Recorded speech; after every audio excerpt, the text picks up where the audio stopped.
Welcome to Fibonacciku. So, kali ini kita akan ngebahas tentang graf atau bahasa Indonesianya adalah grafik. Dan di sini aku akan menjelaskannya pakai bahasa Inggris ya. Aku nyebut namanya pakai bahasa Inggris maksudnya. Jadi nanti aku akan menyebutkannya graf ya, bukan grafik. Dan di video kali ini aku akan menjelaskan nama-nama istilah yang bakal sering banget kalian temuin di dalam graf ya. Seperti yang udah kalian lihat di sini ada nama-nama. Dan lalu sebelum kita masuk ke situ, aku akan menjelaskan lagi sedikit tentang yang bulat-bulat ini apa dan yang garis-garis ini apa ya. Kalau kamu masih bingung, di sini kita lihat yang bulat-bulat adalah bisa kita sebut dengan vertices ya namanya. Dan lalu yang garis-garis ini disebutnya adalah edges. Jadi ini adalah nama istilahnya ya di dalam graf. Dan lalu graf juga bisa kita tulis notasinya. Let's say kita tulis graf ya pakai G besar di sini. Bisa kita tulis notasinya adalah V, H. Ini adalah notasi yang sangat umum di dalam graf ya. Dan lalu kita udah tahu istilah-istilah ini, langsung kita bahas ke nama-nama istilah graf nih. Yang pertama kita lihat di kiri atas ada namanya directed graph. Seperti yang sama kayak namanya ya. Directed graph itu maksudnya adalah si grafnya itu dia si edge-nya punya arah nih. Makanya dia dinamain directed. Kita lihat ya, arah satu ini si node 1 dia ke 4, terus dia ke 2 juga ya. Jadi dia terarah gitu. Dan lalu kalau misalkan kita punya nih edge-nya ya, kita lihat di 4 dan 3 nih. Dia ada 4 ke 3 dan lalu 3 ke 4 nih. Jadi ada dua arah gini, disebutnya adalah parallel edges. Jadi kalau kalian ketemu bentuk seperti ini disebut dengan parallel edges. Dan lalu kalau kita lihat lagi di nodes 2 ya. Dari nodes 2 ini kita bisa langsung ke nodes 2 lagi dalam satu edge nih, ya kan? Kita lihat si edge ini dia ke arah 2-nya itu sendiri. Maka ini disebut dengan self loop. Dan lalu kalau kamu lihat juga di sini in degree dan out degree. In degree itu apa? Kita lihat di node 4 ya.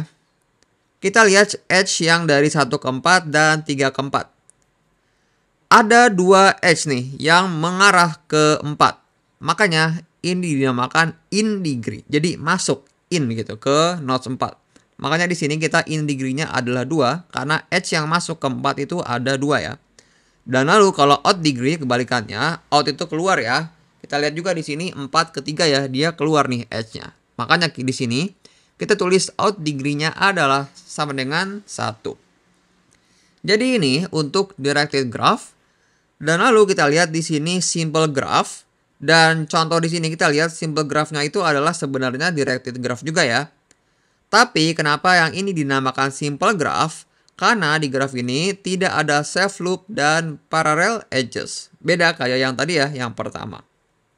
Kita udah bahas nih ya directed graph. Dan lalu yang ketiga di sini ada non-directed graph. Mungkin kamu juga udah bisa nebak ya maksudnya apa. Di graf ini tidak ada arah edge-nya nih. Tidak ada arah edge-nya. Makanya di sini kita lihat si node 3 ya, dia adalah degree 3. Kita nggak perlu nulisnya itu in degree dan out degree. Kita bisa langsung aja dia degree 3. Dan lalu sebenarnya di sini kalau kamu perhatikan ya, edge-nya ini sebenarnya itu bisa dua arah ya. Bisa 2 ke 3 dan lalu 3 ke 2. Sebenarnya mirip kayak yang ini parallel edge, cuman di non-directed graph kita tidak menyebutnya parallel edges ya. Jadi kayak gitu untuk non-directed graph. Dan selanjutnya di sini ada non-connected graph. Kita lihat di sini ada dua graf yang tidak berhubungan ya. Makanya dia disebutnya juga dengan non-connected graph. Dan ini ada dua komponen graf ya. Di sini aku tulis dua komponen. Dan lalu kalau misalkan aku buat edge di sini 3 ke 7 ya. Aku kasih contoh di sini 3 ke 7. Maka sekarang dia menjadi bukan non-connected graph lagi, tapi menjadi seperti yang non-directed graph nih. Dia non-directed graph, tapi dia sekarang connected atau berhubungan. Dan lalu kita lihat di sini, kalau misalkan aku pengen hapus lagi ya, si edge ini, maka kan dia jadi tidak berhubungan lagi ya. Dan si edge ini tuh sangat bergantung sama si node 7 dan si node 3. Oke? Oleh karena itu, si not setuju ini bisa kita sebut dengan articulation point. Soalnya kalau misalkan kita hapus ya, kita hapus si not setuju di sini, si graf ini dia bakal menjadi tidak berhubungan. Karena kan kalau misalkan 7 kita hapus si HS ini, dia bakal hilang ya kan. Makanya dia jadi ada dua komponen yang berbeda nih. Dan di sini sebenarnya aku juga bisa sebut si not 3 juga dia articulation point ya. Karena kalau kita hapus not 3 juga, si dua graf ini dia bakal jadi tidak berhubungan. Dan lalu selanjutnya ada di sini strongly connected graph. Kenapa dinamakan strongly connected graph? Karena kita lihat di sini, kalau misalkan kita contoh aja ya dari node 1, kita bisa pergi ke semua nodes nih. Kita bisa ke 2 ya kan, kita bisa ke 3, terus kita bisa ke 4 juga nih. Terus kita bisa ke 5 dan seterusnya ya. Node 4 bisa ke mana aja. Dan ini dinamakan strongly connected graph. Dan ini adalah untuk directed graph ya. Sebenarnya kamu juga bisa perhatikan ya di sini, yang di non-directed graph, kita sebenarnya bisa juga kemana aja. Dari node 1 ini kita bisa ke 2, 3, 4. Cuma di sini kita tidak menyebutnya strongly. Tapi di sini cuma disebut aja dia non-directed graph. Tapi di sini kita sebut strongly connected graph. Dan selanjutnya di sini ada directed acyclic graph atau DAG, DAG ya.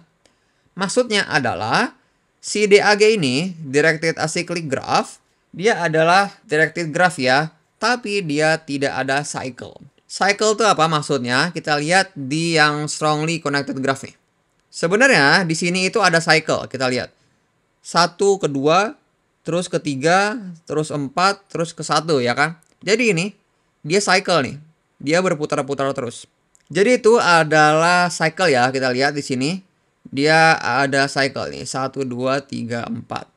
Jadi kalau di DAG, directed acyclic graph, dia tidak akan ada cycle ya. Kamu perhatikan aja di sini, dia tidak ada cycle. Dan lalu yang terakhir di sini ada topological graph. Topological graph itu adalah sebenarnya si graph DAG ini, directed acyclic graph, kita buat menjadi linear gini. Kita jadi di sorting si graph ini menjadi linear. Dan si topological graph ini sebenarnya hanya bisa dibuat dari directed acyclic graph. Si topological graph ini tidak akan bisa dibuat kalau misalkan di graph itu ada cycle. Jadi dari yang strongly connected ini ya, dia tidak akan bisa membuat topological graph gini karena dia ada cycle di dalamnya. Jadi itu adalah nama-nama istilah yang sering banget nanti kalian ketemuin ya untuk di graph. Mungkin kamu ingin sedikit menghafal nama-nama istilah graph ini, tapi gampang kok, dia simple untuk menghafalnya. Jadi gitu video tentang graph. So, see you in the next video.